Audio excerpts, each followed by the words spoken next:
Greensboro? Yeah. Stelner?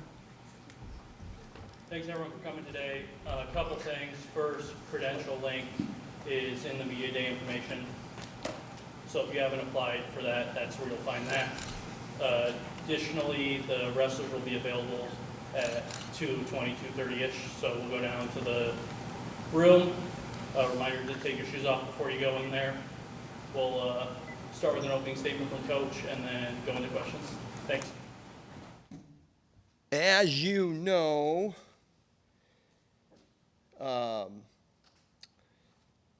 we are in the middle of a situation here regarding sports wagering reinstatement. The Division I Council, President Baker, they're working hard to get it right.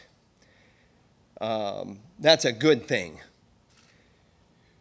We know that November 8th we're going to know more, and we're hopeful that we'll have a decision then. When you look at where we go from here now, it's about opportunities. It always is. Our guys, every one of them that you're going to see downstairs, have an opportunity. And we have a returning national runner-up. He leads the charge in our credentials, but I can tell you he wasn't happy, and that's probably where it starts from a performance point of view if you're going to have that discussion. If you keep talking about the November 8th decision, you have to credit the NCAA leadership for trying to get it right. You credit our administration for standing by us. And this has never been an issue where these guys have not been accountable. They've told the truth, they've been accountable, and let the punishment fit the crime. And that's where we're at with that. So that would be my opening statement. And we can talk about this team if you want to. Tom, before you move on, though, could you ask, do you have any thoughts of what your feelings right now, what will happen? I don't. I know that it's important. I know that it's a really, really good thing that this is being looked at carefully by everybody.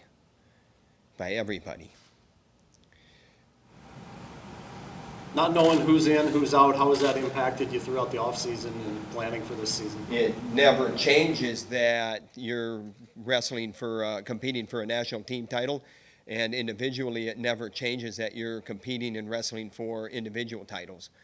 That it doesn't change how these guys operate. It's natural to maybe check out in some of these situations, but our guys have been patient. And they're facing it.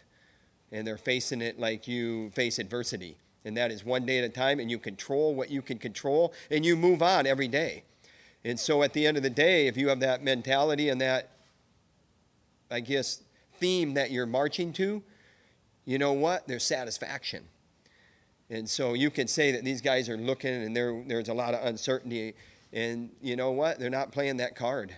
There is uncertainty. There is this. There is that. But the thing is they're focused on what they can focus on, controlling what they can control.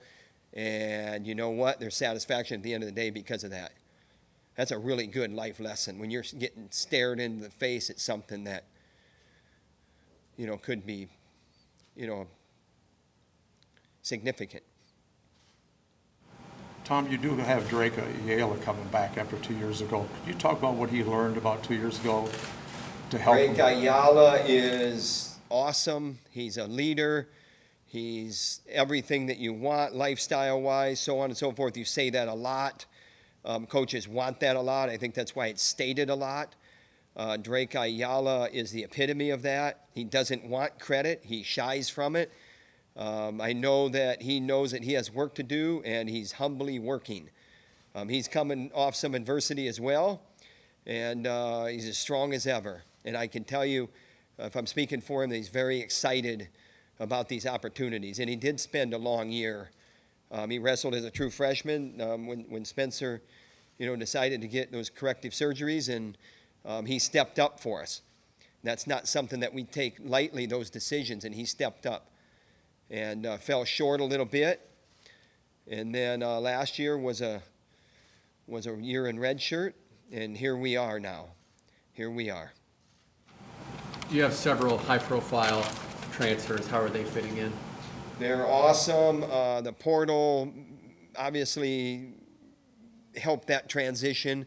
And when I say transition, not transitioning them here, but the transition when you're looking at your roster and maybe what you're being, what's thrown at you and how you're dealing with certain things. Certainly the new portal rules, we had to, utilize them. We jumped in that arena. And they're not just new additions. 2 of them are All-Americans, and 1 was in the round of 12. And these are really good wrestlers that we know because we looked at them when they were in high school. We looked at these guys. We know where they come from. We know, where their, strengths were as high school wrestlers. They were on our watch list. We recruited them. So we're excited to have them all. Any of them that you expect to make an immediate impact on the mat or in the lineup? I stated earlier about opportunity for everybody on the roster, and that means everybody. Everybody on that roster has an opportunity now. I don't know how much we're going to put, how much emphasis we're going to put on a wrestle-off situation. This is something where, the eyeball test is important. And we got a lot of upgrade in the depth of that roster. Regarding opportunities, could a true freshman like Keeter do something this year knowing we don't know what's going to go on? You mentioned Keeter, and the best thing that Ben Keeter can do is focus on football. The only way that this is going to work is that he focuses on football until they're done with their bowl game. And when they're done with their bowl game, he comes over here and he focuses on wrestling here until we're done. And he's done that. It's not a yo-yo situation where it's in and out. A lot of people want to know, well, how's he going to do this? He's been doing it his whole life. And I think Kirk Ferentz said it best when he said, this isn't about like a toughness test on, whether or not Ben Keeter can do this. This isn't about that. This is about an opportunity that this guy has because he's put himself in that position. And is he capable? Yeah. Can he do it? Hey, take care of football now. That's what I have maintained the entire time with this process. In that 197-pound class, that seems to be a group that is, has some, doesn't have maybe that standout guy right now in terms of just, the production in the past. I mean, what have you seen in that room so far? So, like 197? Yeah, I mean, we got Zach Glazier and we got Colby Franklin. They got opportunities. So seize it. You want a prediction? I'm not going to give you one because that's just, Talked about Real, being one of your leaders coming back, and can you talk a little bit about, him coming into the program just last year and, stepping into like a leadership role that quickly? And I think I think leadership is a lot of things, and one of them is when you're a dominant wrestler, at least domination-minded, and you're winning at a high level, and the charisma that you have, I think that naturally, helps you to pull people's attention to you, whether you're becoming a fan favorite, a household name, or a leader in a high-powered wrestling room. It's not like a selfish type of, I want the limelight on me. I mean, he truly wants what's best for the team and for everybody around him. And that's why, he's popular in that locker room. He does march a little bit differently, and we love that. But he shared the spotlight, or I should say, he came in and there was a guy named Spencer Lee that he was sharing the limelight with, and it works well. These guys aren't wired, the way that they got to have the attention or the spotlight on them. They just go out and do what they do best, and it's pretty doggone entertaining when they let it fly. In a sport that, you know, sometimes it can be a little slow and mundane if you're just trying to eke it out, but he's not trying to eke it out. He can score points very quickly, very explosively, and from all positions. So that's pretty good ingredients for, you know, being a fan favorite. How do you adjust to the rule changes? Rule changes are dictated by a rules committee. Our opinion doesn't matter. I've always looked at it that way.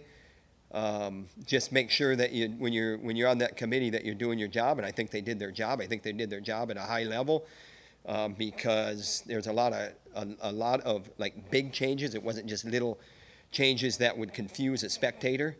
And then people are going like, what's that all about? It's like a 3-point takedown. That makes sense to me. Let's do it.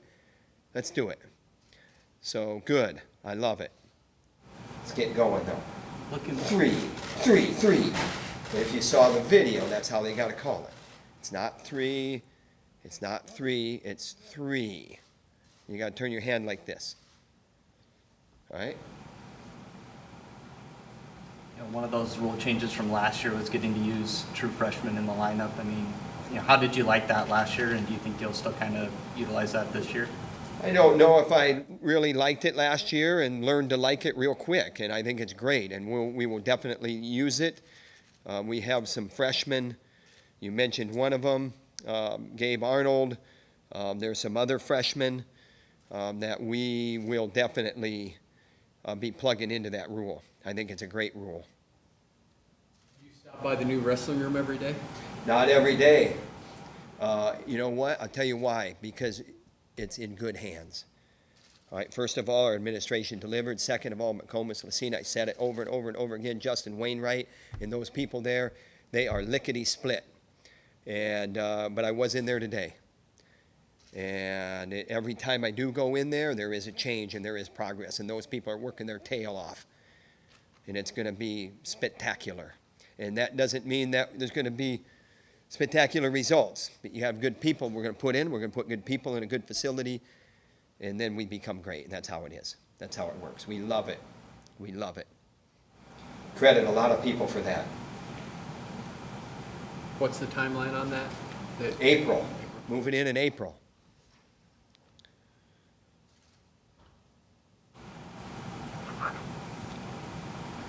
Thanks.